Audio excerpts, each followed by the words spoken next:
On to the final round of the Qatar Masters 2023. India number 1 D Gukesh takes on Abhijeet Gupta. Abhijeet has been a top Indian Grandmaster for several years now and has beaten Gukesh when he was a youngster, and then Gukesh has struck back a couple of times, so their score is quite even right now. Abhijeet has the white pieces and generally he loves to play 1d4, and that's exactly the move he plays today as well. d4 by Abhijeet and knight f6 by Gukesh. If there's someone in Indian chess who sort of wins final rounds quite a lot, it is Abhijeet. He has won several top tournaments like the Reykjavik Open, the Dubai Open. There are so many titles he has won, and to win that, you need to win final rounds. He goes knight to f3 and he just has the right mindset for the final rounds. Let's see if Gukesh today manages to also limit the damage that he has had in this tournament. He's losing a few rating points. Knight comes out to c3 and now Gukesh goes for his favorite Ragozin. It's a little bit risky when you play your opening that everyone knows that you play, but on the flip side, you are also so well versed with the opening that it's very difficult to surprise you. So Gukesh now takes the pawn on c4, and this will lead to very sharp positions, because now after e4 you will see that this knight is pinned, but so is this knight, and now white intends to take this pawn. So Gukesh strikes immediately in the center with the move c5.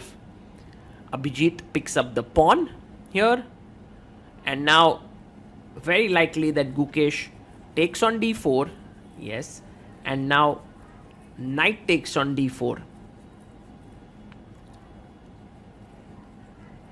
And here there are several moves. One is bishop c3, the other is queen a5, but bishop d7 is played by Gukesh, and this is not very common. Although Kramnik and Anand have played it before, white quickly castles here, and now Gukesh plays knight to c6, so he's still in his preparation here. Knight comes out to c6 and Abhijeet is thinking how should he continue here. His position looks much free-flowing. You can see that his pieces have more space, but at the same time black is very well developed. So knight e5 played by Gukesh, and you can see he still has 1 hour 29 minutes. He is prepared, and Abhijeet goes bishop b5. Now a normal move here is to castle, but Gukesh goes a6, and this is already a step in the wrong direction, because now the point is his king is in the center and Abhijeet can already start putting a lot of pressure on him. Yes, first takes on d7. Now you can take here back, but then you are leaving the control of the e5 square. So Gukesh decides to take with the queen, which is very natural and normal.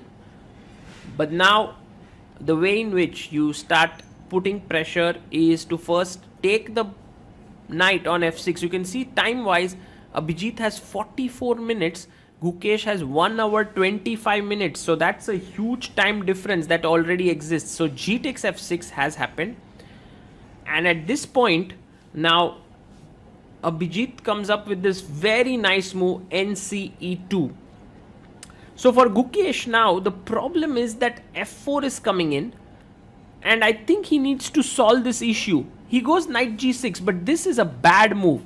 Rook d8 was better for black, better than what he played in the game, and f4 by Abhijeet Gupta, a fantastic move here, and he is angling to push the pawn forward. So Gukesh thinks for a lot now. He also comes quite down on time. He has 47 minutes, but Abhijeet Gupta now has a very, very clear plan to start attacking this king, which is in the center. He goes f5, fantastic move, because with this, even if the knight jumps back here, then after I take and queen b3, this pawn is tremendously weak. So he plays here, instead of moving the knight, he takes, but this is a move you do not make easily.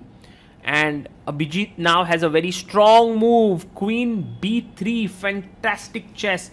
With this, the bishop is hanging, The knight is now taking on f5. The rook is coming in, and it is now game over for Gukesh. He goes bishop d6, but white is now having an advantage of +6. That's a huge advantage. It's almost like a mating attack that's building up. Knight takes pawn is a great move.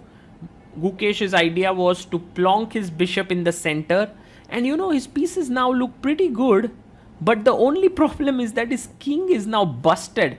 Rook d1, fantastic chess. All the pieces have come in the center. Gukesh goes queen b5. He's playing fast. He has 42 minutes. Abhijeet has only 11 minutes on the clock. A great move now is queen a3. No, he goes queen c2. And the idea behind queen a3, just to quickly show you, was queen c5 to checkmate here. But he misses it. He goes queen c2. And now Gukesh is back in the game, at least to some extent. He's offering a trade of knights now. And a good idea was to move the knight. And he goes knight d4. White is still clearly better, but at least Gukesh is able to trade off one of the knights. Queen has gone to b6 to pin this knight here, and now a very quiet move, king h1, is very logical here. And now, well, Gukesh has to start trading more pieces if he wants to survive here, so he takes on d4, and taking back knight d4 keeps white's small edge in the position. Will Abhijeet do it? He has 5 minutes, but he goes for a check. This is already a bit suspect. I don't know why he's done that. Because after knight c6, there is... maybe he wants to take on d4. This seems logical, but then after queen b2, there's a mate threat. And if you play rook c2, there's queen b4. And Gukesh is surviving here. So, maybe Abhijeet, he goes rook d4. And that is a massive blunder. That is a huge blunder. I think Abhijeet has simply missed it. Look at Gukesh. He can't believe his luck.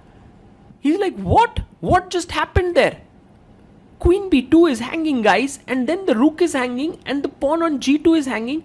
He takes on b2. And you can see there Abhijeet has 5 minutes 50 seconds. Suddenly the position is gone. Suddenly the rook on g8 has come to life. And if you move the rook away to defend it, there is b5. Exactly. He goes rook g1 to defend. But the position has turned around completely in just a matter of 2 moves. Here, Abhijeet was dominating the game like anything. And now b5. Whoa. This is just too sad now, because the rook is hanging. And the position is just completely busted. The pin is broken here. How did Abhijeet miss that move is a question. I think he didn't take it too seriously, the queen takes b2 idea. Knight d6 played. It's a check. And now Gukesh needs to decide where to move the king. King e7, king f8. Both look winning here. And he goes king f8. And Abhijeet now takes the pawn on b5. You can't take it back with the pawn because there is a a8 rook hanging. But you can just take... yes, queen takes on b5. And you may even have to trade the queens because this is hanging. No, he gives a check. Okay, so that is possible. And now Gukesh is one piece up. His entire piece up. And his position is also quite safe. He goes king g7. There is literally no way to attack the king. I mean, if a rook could even reach here, the king would sit safely on the h8 square. So a very lucky save here for Gukesh. Rook d5. Abhijeet still playing out of inertia, but he knows that he's missed a massive chance to beat Gukesh there. Queen to b4, offering a trade of queens. And now in comes queen g3 check. And king comes to h8. And queen goes to h4. So one idea is to take this pawn. The other could be to move the rook here and attack. Gukesh brings his queen back to e7, and slowly he's just solidifying his position. His knight will come here, his rook will settle maybe on g6. So rook h5, rook comes ahead on g7.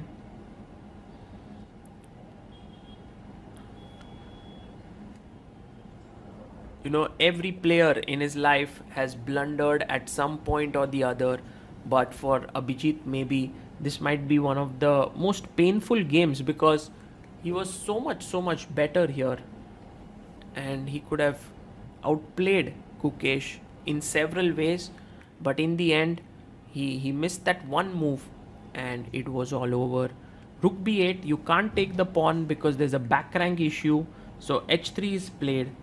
And next, I think Gukesh can play his knight to the center. It looks like a good move there. But you could also just simply run down the board with rook b2. That's exactly what Gukesh played. And here it's time for Abhijeet now. There's nothing much happening. He offers his hand in resignation there. What a turn of events there. And yeah, I think both the players don't really find it that essential to talk to each other because, you know, Abhijeet knows that he was completely winning.